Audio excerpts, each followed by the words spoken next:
the most fun thing we can do at this time in the off season is talk about the schedule and just make our predictions now that we recently have that schedule. So I'm going to take a look at this. Now, I purposely have not looked at their schedule in depth. I know their opponents, but I haven't looked at the order of their schedule yet because I want to cold react to this right now. Very first episode, making these predictions in February. We'll see how they're holding up in September and December. But those are my earliest predictions, or these will be my earliest predictions. Um, and yeah, I want to cold do it. I want to give you guys my most genuine reaction to this. Because I mean, I think what better way to not only start this show, but also the start of our 2025 season together, uh, looking at their schedule. Now, we've covered the key recruits that we've had since the transfer portal has opened. Okay, so this schedule is going to be their starting season starts Saturday, August 30th at home against Western Illinois. I'm pretty sure that Western Illinois is one of the worst teams in the FCS. I don't know how they finished their record last year. I suppose I could check that. Um, but I know the year before that they only had one win and they played Indiana. So I have a brother that goes to Indiana, and they played Indiana and it was like 66-3, something like that. I don't think that game will be a problem. So that's a win at home against Western Illinois. And then when week two on September 6th, that's when things get interesting. That's a game at Duke. The times are not announced yet. I would love to see that be a night game. That's kind of the week two Kansas of this past season, in my opinion, because Duke is a very similar school like that. It's a school you think of as a basketball school firsthand, but they've been solid. I mean, they had Riley Leonard 2 years ago, so I mean they've been doing solid in football, as had Kansas been until this past season. But I think at Duke is a fun matchup. I think that early on that will establish who uh, this team is in the non-conference because I don't think we're going to get a great idea of who this team is against Western Illinois, the Leathernecks. That's a sick name, the Leatherneck. God, this is why I love college football so much, college sports. You got the craziest team names in here, and I love it so much. I'm here for it. Week and then is that their homecoming then? Three? I'll have to look into that. Week three is most likely their homecoming because I know they did that against Central Michigan this past year. It's like they did their homecoming, even though they played a home game the week before that. But this is Western Michigan is their last non-conference game at home. I'm not too worried about that. So I think that's a 3-0 non-conference. I think Western Michigan certainly isn't a walk in the park, but I think they'll take care of it. Um, I don't think that's too crazy to say, but well, that game could be close. That game definitely could be close, but I think it's either that or the USC game is the homecoming game. I think with the homecoming atmosphere, Western Michigan's not going to stand a chance. I'm going to guess it's that, unless someone wants to correct me there. But either way, that should be a win. And I think they win at Duke. I think they win at Duke as well. But that'll be a nice road non-conference game that'll give them some confidence going into the Big Ten schedule at 3-0 because, oh my God, that first game, Saturday, September 20th, is at Indiana. And Jackson Johnson in the comments, my guy, you are exactly right because that is the biggest game of the year. I feel like Indiana and Illinois are in very similar situations. And I think that if Illinois had Indiana's schedule, I don't want to knock anything Indiana did. They had an incredible season. That was got to be the greatest season of my lifetime that Indiana football has had, unless a big Indiana fan wants to correct me on that.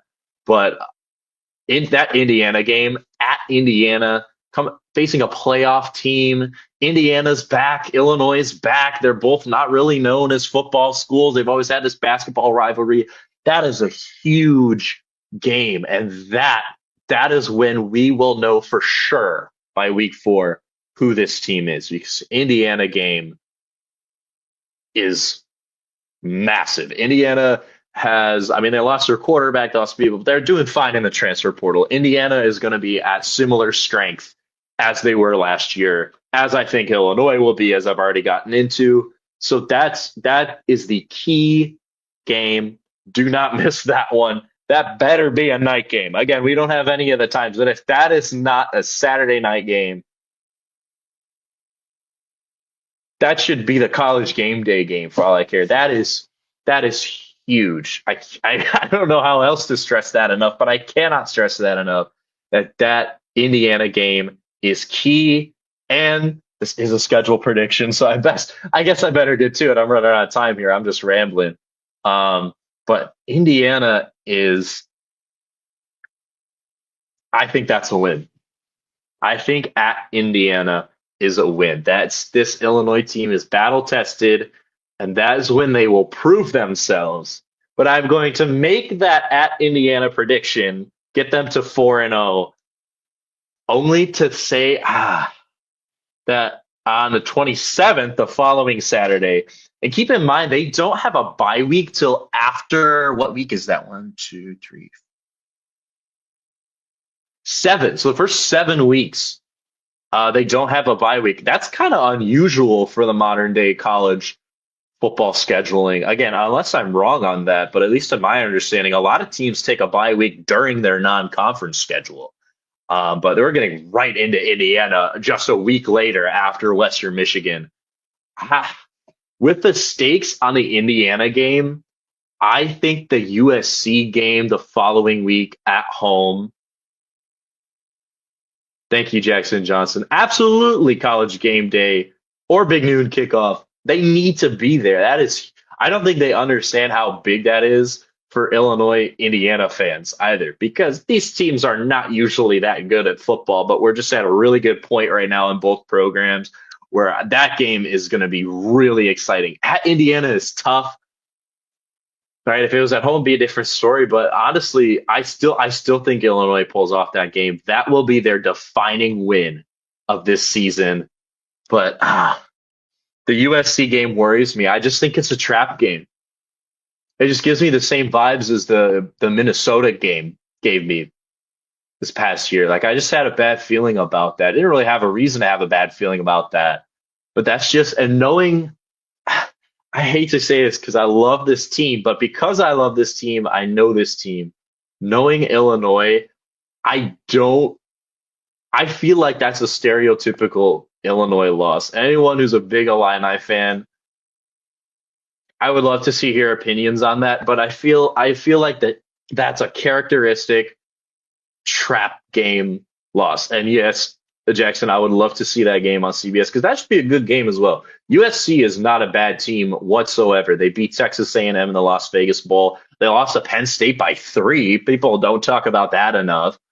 And they know how to score some points. They scored, I think it was 35 points on Notre Dame in the last, whatever that was. It was sometime this season. It was towards the end of the season, though. So that USC, I just think with the Indiana matchup the week before, that's a trap game waiting to happen. So I have them at 4-1, and boy, I got to run through this fast. Okay, at Purdue. Okay, well that one's easy. I shouldn't say that after the game that they had, the absolute heart attack overtime game they had against Purdue, but I think that game is the exact reason why they're going to be okay at Purdue, because they are not going to overlook them this time. I think they should crush Purdue and put our worries at ease. So that's 5-1 at home against Ohio State on the 11th. Woo! The average ticket price on here, at least according to ESPN, $146. That is, I think that's got to be a loss, guys.